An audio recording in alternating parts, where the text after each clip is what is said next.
someday we might have to get into this. As you point out, Cheryl, there are some pretty powerful symbolisms, prophetic messages, I believe, in extrapolating the meaning out of the number 3 and the number 7. Let me just kind of very quickly look at this. I'm going to share screen. So I've got some 3rd and 7th day notes. Interestingly, you and I are living in the 3rd day since Jesus and the 7th day since creation.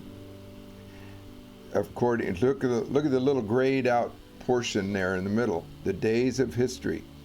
And we get the days from up here above, 2 Peter at the very top, 2 Peter 3:8. Do not forget this one thing, that with the Lord 1 day is 1,000 years, and 1,000 years is as 1 day. Now think of this. Peter is telling us something really, really important. It's so important, he says, do not ever forget this.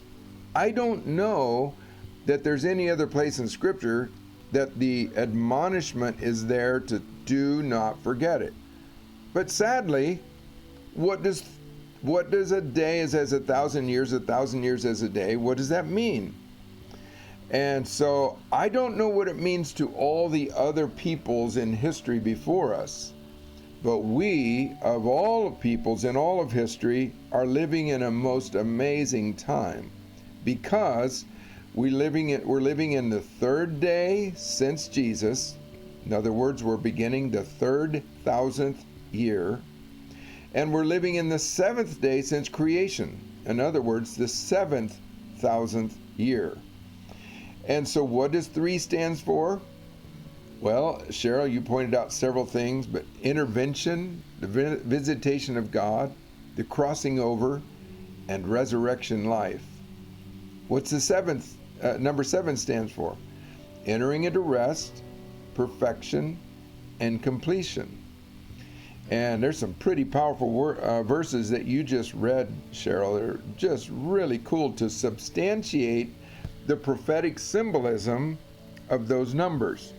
Anyway, if any of that has application to us, which I believe it does, I tell you, you and I are just ripe pickings for some pretty powerful things to happen with us.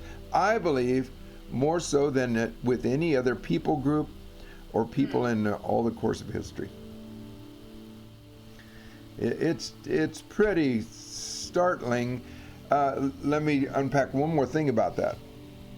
If you and I just picked one verse out of Scripture and tried to find sufficient faith to stand on it and do business with God, do business with however it applies out in the earth or in our life, if we just took one verse, that would be possible, but it would be probably difficult.